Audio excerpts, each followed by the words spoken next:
एक इंसान भूख से मर गया और मंदिर में 56 भोग लगे रहे। आज इस कहानी में होगा धर्म और अधर्म का असली हिसाब।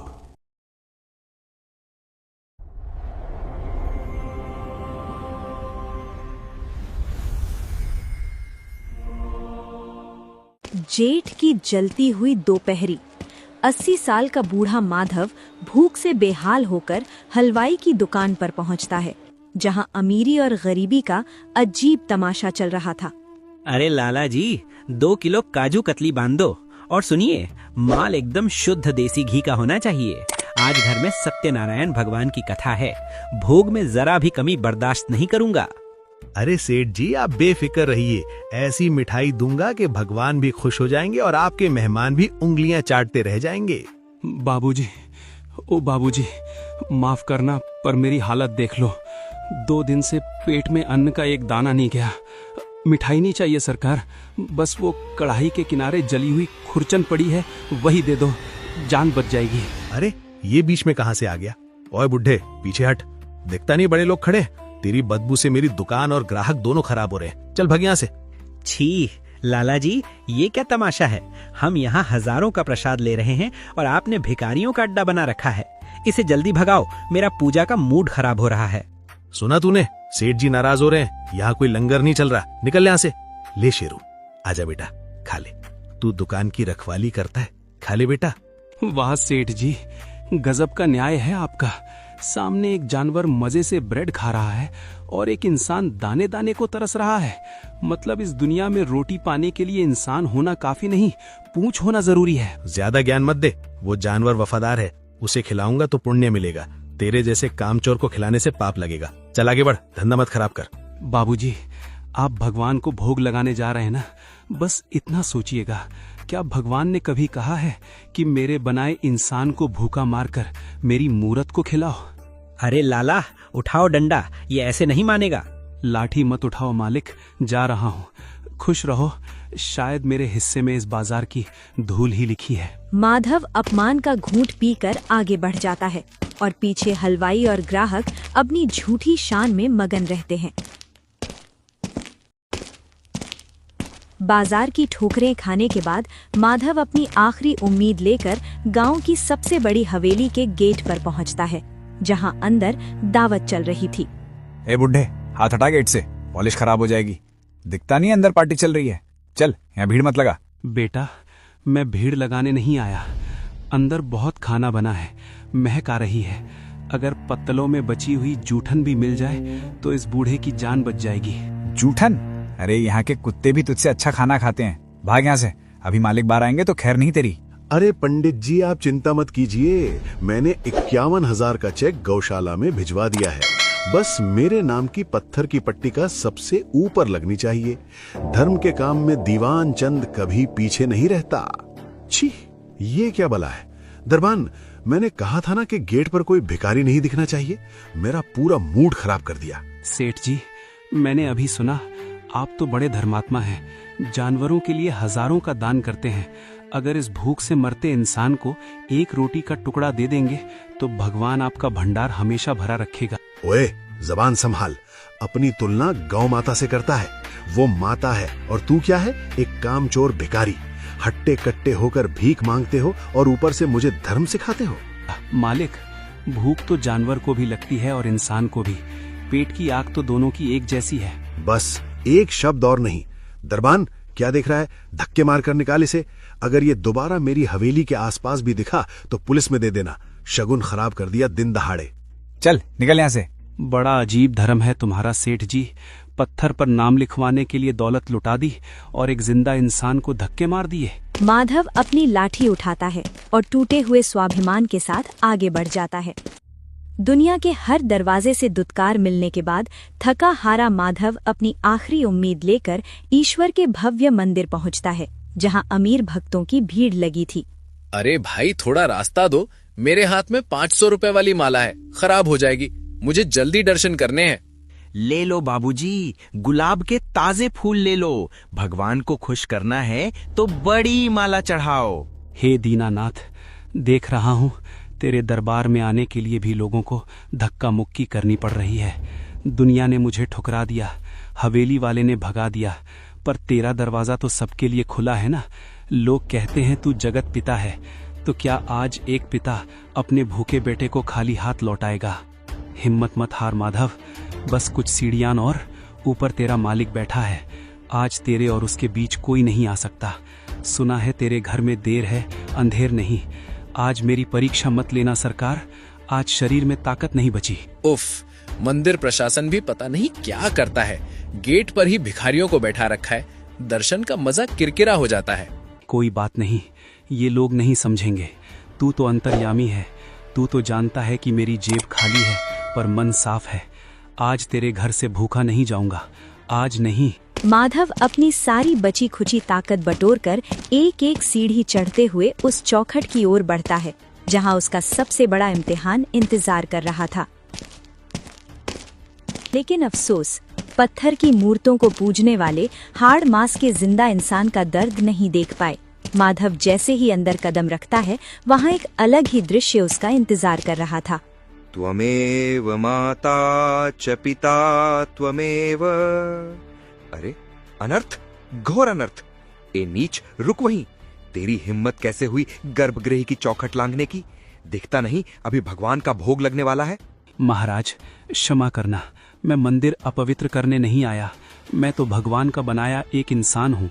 3 दिन से भूखा हूँ, मेरी आंतें सिकुड़ गई हैं। वो जो लड्डू आप मूर्ति के चरणों में रख रहे हैं, बस उसका एक टुकड़ा, सिर्फ एक टुकड़ा दे दो, मेरे प्राण बच जाएंगे। हे राम, कलयुग आ गया है। ये भोग त्रिलोकीनाथ के लिए है और तू इसकी तुलना अपनी गंदी भूख से कर रहा है।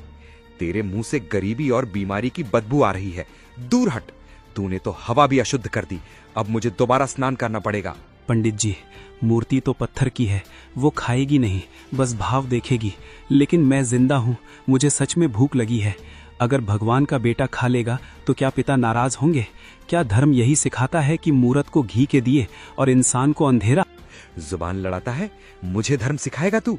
अरे सेवादारों, रामदीन, शंभू, कहाँ मर गए सब? देखो इस पापी को, पकड़ो इस ढोंगी को। इसने मंदिर की मर्यादा भंग की है। इसे घसीटते हुए ले जाओ और सीढ़ियों से नीचे फेंक दो। और सुन, अगर ये दोबारा मंदिर के आसपास भी फटका तो इसकी टांगे तोड़ देना। जी गुरुजी। पंडित जी मत करो, भगवान माफ नहीं करेगा। एक भूखे को मारकर कैसी पूजा करोगे? भोग स्वीकार नहीं होगा पंडित जी, स्वीकार नहीं होगा। चुप रहे बुड्ढे, बहुत नाटक करता है। माधव का शरीर मंदिर की सीढ़ियों पर गिरता है, लेकिन उसकी आत्मा उस चोट से कहीं ज्यादा गहरी घायल हो चुकी थी। मंदिर के दरवाजे बंद हो जाते हैं और माधव बाहर अकेला रह जाता है। मंदिर से अपमानित होकर माधव जंगल की ओर निकल जाता है। उसका शरीर अब जवाब दे चुका था। दुनिया के दरवाजे बंद हो चुके थे, इसलिए अब उसे एक पुरानी बात याद आती है। हे मालिक, आज सबने दुत्कार दिया, पर मुझे याद आ रहा है, बहुत पहले तेरे ही किसी एक भक्त ने मुझसे कहा था कि माधव, जब दुनिया के सारे सहारे टूट जाएं, तो उस सच्चे मालिक को पुकारना। वो पत्थरों में नहीं, वो तो कण कण में है और वो कभी अपने बंदे को निराश नहीं करता। अगर उस भक्त की बात सच थी और अगर तू सच में कहीं है, तो आज मेरी सुध ले ले दाता। मैंने सुना है तू गरीबों की सुनता है। अब ये शरीर नहीं सहा जाता। मेरी लाज रख ले मालिक, मेरी लाज रख ले। माधव के सूखे होठों से निकली ये पुकार उस विश्वास की थी जो उसने किसी भक्त से सुना था। उसकी ये अंतरात्मा की चीख जमीन और आसमान के पर्दे फाड़ती हुई सीधे उस पूर्ण परमात्मा के दरबार में जा गूंजी। जंगल में सन्नाटा छा जाता है। माधव का शरीर शांत हो जाता है, क्योंकि उसकी पुकार सही जगह पहुंच चुकी थी। काले धुएं के बीच से काल के 2 सिपाही प्रकट होते हैं। यही है वो 812 नंबर का जीव, माधव। सारी जिंदगी गरीबी में रोता रहा और अंत भी लावारिसों की तरह हुआ। उफ, भाई, इसके पास जाने का मन नहीं कर रहा। कैसी सड़ी हुई दुर्गंध आ रही है इसके शरीर से। लगता है पाप और गरीबी दोनों ने इसे गला दिया है। अरे हमें शरीर से क्या मतलब, हमें तो इसकी जीवात्मा चाहिए। यमराज का सख्त आदेश है, इसे प्यार से नहीं बल्कि गले में फंदा डालकर घसीटते हुए यमलोक ले जाना है। इसने अपने कर्मों का हिसाब नहीं चुकाया है अभी। तो फिर देर किस बात की? मुझे वैसे भी यहाँ रुकने में घिन आ रही है। जल्दी से इसका काम तमाम करो और चलो, आज यमलोक में बहुत भीड़ है। ले माधव, ये ले तेरा आखिरी इनाम। अब तुझे कोई नहीं बचा सकता। चल काल के दरबार में। लेकिन जैसे ही वो कालपाश माधव को छूने वाला होता है, तभी माधव की वो सच्ची पुकार अपना असर दिखाती है। तभी उस घने जंगल में एक चमत्कार होता है। माधव की उस सच्ची पुकार के जवाब में आसमान से एक ऐसी दिव्य सफेद रोशनी उतरती है जिसके सामने करोड़ों सूर्यों का तेज भी फीका पड़ जाए। मेरी आंखें, ये कैसा प्रकाश है? इस मृत्यु लोक में इतना तेज लेकर कौन आया? ठहरो, अपनी सीमा में रहो काल के दूतों। आप कौन हैं? हम यमराज के सिपाही हैं, अपना काम कर रहे हैं। ये जीव हमारा है, इसका नाम हमारी सूची में है। हट जाइए हमारे रास्ते से। ये जीव अब तुम्हारा नहीं रहा, इसकी सूची बदल चुकी है। तुमने इसकी फटेहाल काया देखी, पर मैंने इसकी अंतरात्मा की पुकार सुनी। इसने भूख में शरीर त्यागा, पर धैर्य नहीं त्यागा। इसने अपमान सहा, पर क्रोध नहीं किया। और अंत समय में इसने उस सच्चे मालिक को याद किया जो तुम्हारी पहुंच से बहुत दूर है। नियम नियम होता है साधु। इसने जीवन भर दुख भोगा है, इसका मतलब इसके कर्म खोट थे। हम इसे घसीट कर ही ले जाएंगे। जिसका रक्षक स्वयं समर्थ हो, उसका बाल भी बांका नहीं कर सकता काल। माधव ने उस भक्त की बात मानकर अंत समय में सत्य की शरण ली थी। अब ये यमलोक की यातनाओं का नहीं, सतलोक के सुखों का अधिकारी है। उठो माधव। हे देव, आप आ गए। उस भक्त ने सच कहा था, आप सच में आते हैं।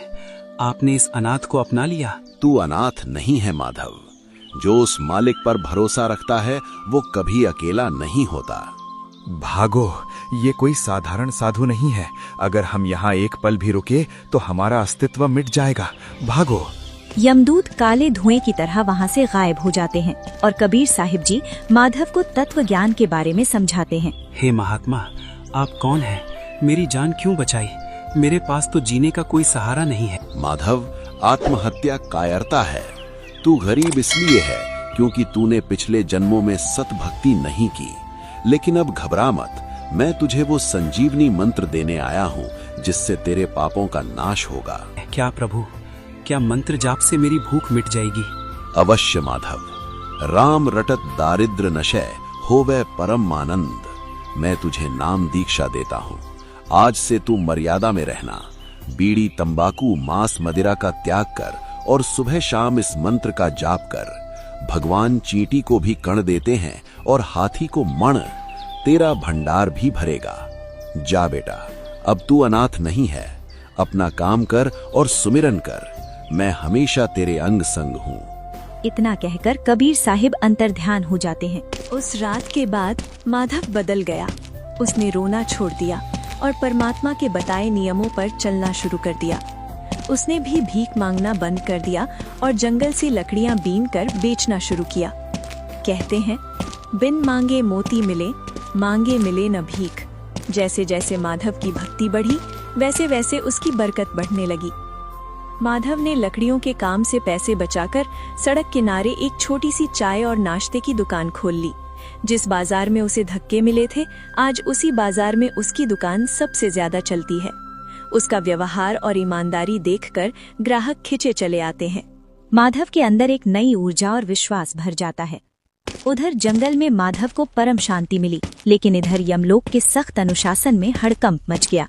जिस कर्म विधान में कभी 1 सेकंड की भी गलती नहीं होती थी, आज वहाँ की किताबों में तूफान आ गया था। त्राहिमाम महाराज, त्राहिमाम महाराज, अनर्थ हो गया।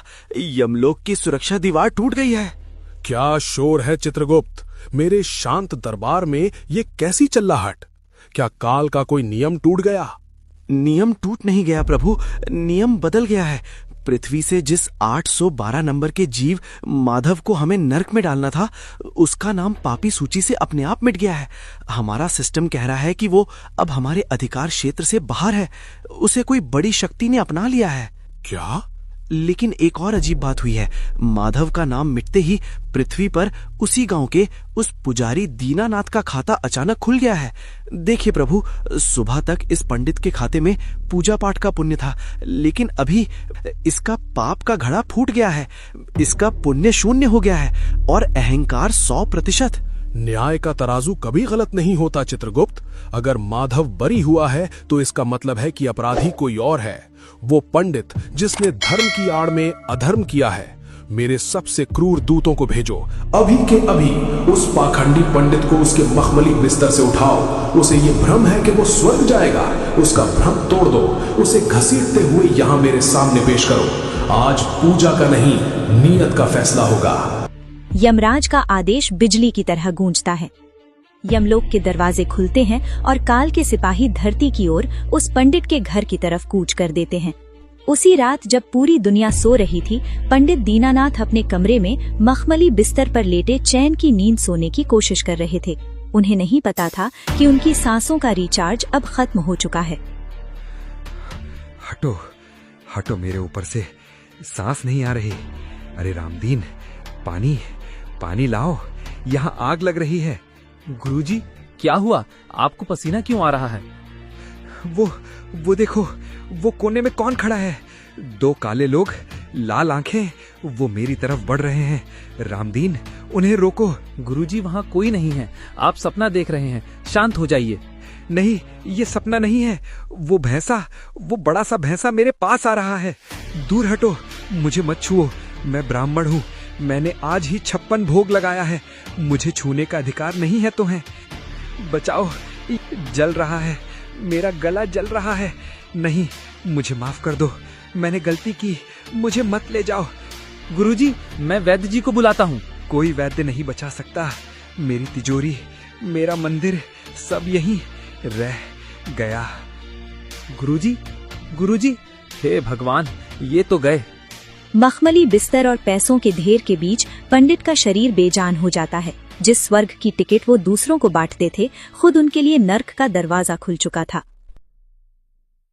पंडित की आत्मा को घसीटते हुए यमलोक लाया जाता है। यहाँ का नजारा देखकर पंडित की रूह कांप जाती है। चारों तरफ आग की नदियाँ और लोहे के गर्म खंबे हैं। अरे भाई, तुम गलती कर रहे हो। मैं पृथ्वी का बहुत बड़ा ब्राह्मण हूँ। मैंने जिंदगी भर मंदिर की सेवा की है। मुझे स्वर्ग के गेट पर ले चलो, ये नर्क का रास्ता है। चुप कर, यहाँ तेरी जाति नहीं, तेरे कर्म देखे जाएंगे। तूने धर्म की दुकान खोली थी, अब उसका बिल भरने का टाइम आ गया है। चल अंदर। दीनानाथ, पृथ्वी पर तू खुद को भगवान का एजेंट बताता था। बोल, क्या पुण्य लेकर आया है?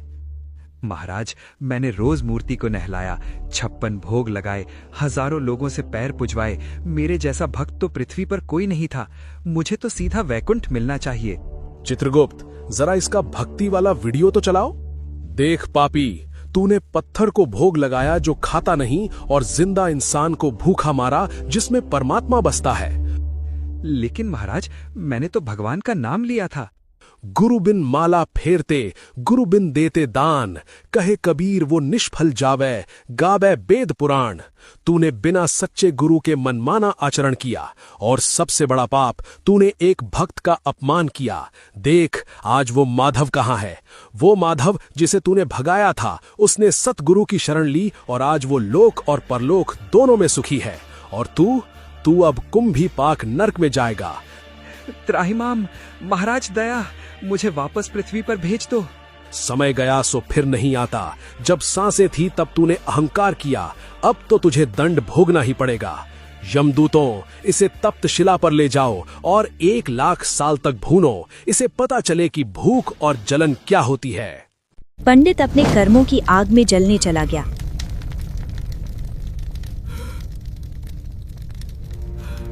और माधव भक्ति की छाह में सुखी हो गया। सच ही कहा है कबीर साहिब ने, कबीर गर्भ योगेश्वर गुरु बिना लागा हर का हेत, खसम बिना खेती खड़ी उसे चुग गए हिरन खेत। अर्थात गुरु के बिना की गई भक्ति वैसे ही बर्बाद हो जाती है जैसे बिना मालिक के खेत को जानवर खा जाते हैं। इसलिए पूर्ण गुरु की शरण लो और अपना जीवन सफल बनाओ। संपूर्ण आध्यात्मिक ज्ञान प्राप्त करने के लिए अवश्य सुनिए संत रामपाल जी महाराज के मंगल प्रवचन। संत रामपाल जी महाराज के मंगल प्रवचन सुनने के लिए आज ही डाउनलोड करें संत रामपाल जी महाराज ऐप और सब्सक्राइब करें हमारा यूट्यूब चैनल संत रामपाल जी महाराज।